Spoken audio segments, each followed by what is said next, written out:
Selain inflasi, topik yang paling sering dibicarakan oleh hampir semua orang di seluruh dunia di belakangan ini adalah resesi, yakni sebuah keadaan di mana pertumbuhan ekonomi negara menyusut hingga bernilai negatif selama 2 kuartal beruntun. Resesi sendiri masih berkaitan dengan inflasi atau hyperinflasi yang udah aku jelasin di videoku sebelumnya. Kalau kemarin aku optimis hyperinflasi nggak bakal terjadi di Indonesia, terus gimana dengan resesi? Apalagi Menteri Keuangan kita Ibu Sri Mulyani sendiri bilang kalau Indonesia harus tetap waspada di sektor ekonomi.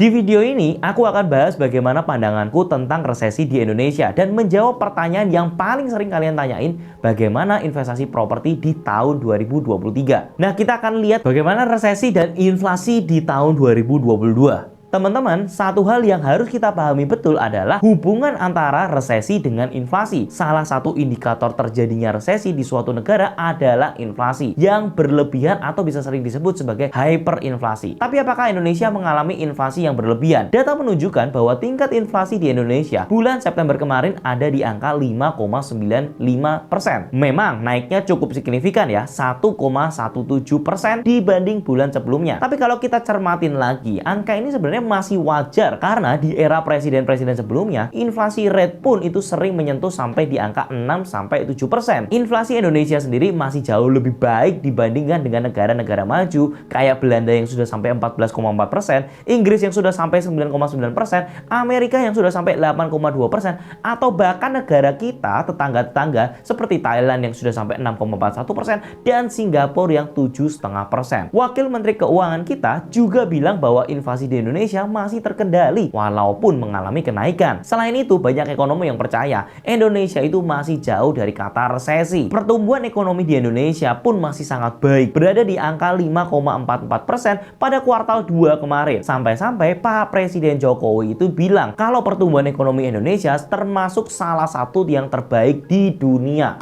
Neraca dagang kita juga surplus 28 bulan berturut-turut, yang pada bulan kemarin neraca kita surplus 5,7 billion US dollar. Ini gede banget loh angka ini, surplusnya. Tapi pasti banyak dari kalian, itu kan 2022 kok. Gimana dengan tahun depan? Pak Jokowi kan bilang kalau ekonomi 2023 bakal gelap. Nah, kita akan lihat kondisi Indonesia pada saat 2008. Seperti yang saya bilang di video saya sebelumnya, aku akan kembali tekanin bahwa kondisi perekonomian setiap negara itu berbeda-beda. Kita nggak bisa secara mentah-mentah ngebandingin langsung tok kondisi negara A, B, C itu sama dengan yang Indonesia saat ini. Sebagai salah satu contoh, pada saat terjadi krisis global di tahun 2008, Indonesia justru tidak mengalami resesi. Bahkan di tahun 2009, pertumbuhan ekonomi di Indonesia masih berada di angka 5%. Lah kok bisa? Singkatnya, pendapatan utama Indonesia pada saat itu dan sampai sekarang sebenarnya juga masih sih adalah melalui ekspor dari hasil alam yang berupa komoditas yang dikirim langsung ke China dan India. Kalau kita bahas resesi terakhir di Indonesia di tahun 2020, menurutku ini adalah hal yang sangat wajar terjadi karena adanya PSBB dan mayoritas kegiatan ekonomi pada saat itu nyaris berhenti total. Ditambah lagi seluruh negara lain juga mengalami resesi pada saat itu. Akan seperti apa kondisi Indonesia tahun 2023? Balik lagi ke tahun depan, kondisi ekonomi dunia memang bakal kurang baik. Ancaman resesi di negara-negara besar seperti Amerika, Inggris, ataupun Belanda memang sangat nyata. Inflasinya nggak kontrol, stimulus banyak dilakukan, sampai perang Rusia-Ukraina yang nggak berakhir menjadi faktor krusial penentu terjadinya resesi di sana. Kondisi ini memang pasti akan memberikan pengaruh ke Indonesia. Misalnya ada cukup banyak orang yang kehilangan pekerjaannya, terutama mereka yang sedang bekerja di startup, hingga berkurangnya daya beli masyarakat. Tapi pengaruhnya tidak akan signifikan sampai akhirnya terjadi resesi. Selain itu, pertumbuhan ekonomi Indonesia juga cukup resilience dan inflasinya juga masih sangat terkontrol. Perlu diingat bahwa Indonesia juga merupakan salah satu negara penghasil minyak bumi di dunia. Tentu ini bakal jadi poin plus di tengah perangnya Rusia dan embargo yang dilakukan negara-negara Eropa dan Amerika terhadap Rusia. Menurutku statement Pak Jokowi dan Bu Sri Mulyani sendiri mengajak kita untuk tetap waspada dan bukan berarti Indonesia akan tamat di tahun depan. Tapi di luar terjadinya resesi atau enggak, ada satu hal yang menurutku bagus buat buat dilakukan investasi di properti. Bagaimana properti Indonesia di tahun 2023 sendiri? Sebelum saya masuk sini pasti banyak orang yang bilang,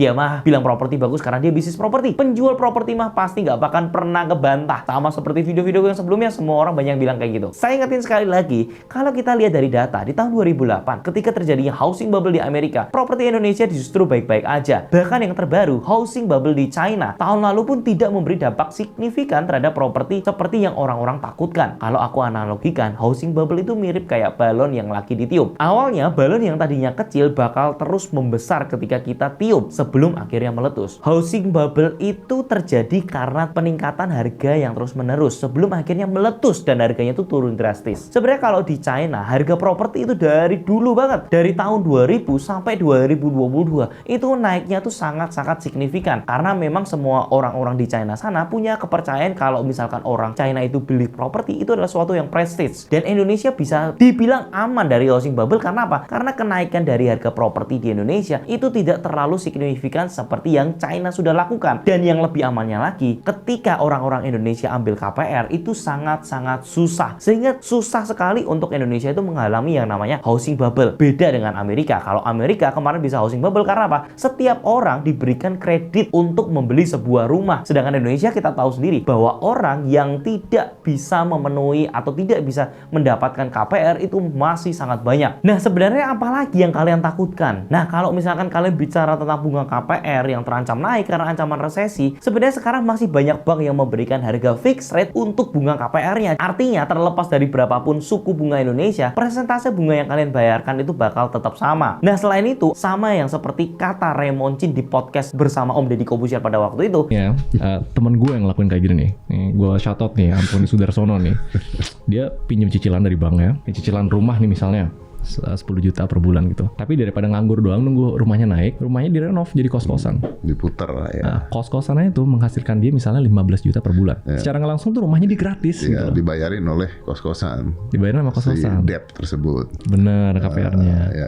Kalian bisa mendapatkan aset properti itu secara gratis. Kalau kalian bisa memanfaatkan sumber propertinya itu menjadi mesin cash flow. Contohnya ya, yang sering aku lakukan untuk membeli sebuah rumah, tapi rumahnya ini tidak saya tinggalin untuk akhirnya dijadikan kos-kosan. Sehingga apa? Kos-kosan sendiri itulah yang menutupi cicilan-cicilan propertinya. Sehingga pada saat 10 tahun setelah properti itu melewati masa KPR-nya, properti itu bisa menjadi miliknya kita sendiri tanpa kita harus bekerja keras. Nah, as a conclusion, menurutku inflasi berlebihan hingga resesi belum tentu, atau bahkan kemungkinannya sangat kecil untuk terjadi di Indonesia 2023 nanti. Dan bisnis properti itu akan tetap seksi terlepas terjadinya resesi atau tidak. Sebenarnya kalian itu bisa cari langsung properti-properti yang under value, dan pastikan ketika kalian beli propertinya itu biarkan mesin uang yang ada di dalam sana itu yang bekerja untuk membeli propertinya itu sendiri. Nah, tapi disclaimer ya, di seluruh konten yang ada dalam video ini dibuat berdasarkan data dari berbagai kejadian ekonomi global di tahun-tahun sebelumnya, pengalaman, serta pendapat pribadiku. Keputusan terakhir tentu pasti ada di tangan kalian masing-masing. Nah, setelah menonton video ini, apakah kalian akan tetap merasa Indonesia bakal mengalami resesi, atau justru kalian jadi tertarik buat investasi properti? Anyway, thank you for watching, dan semoga video ini bisa bermanfaat, and I will see you in the next video guys. See ya guys!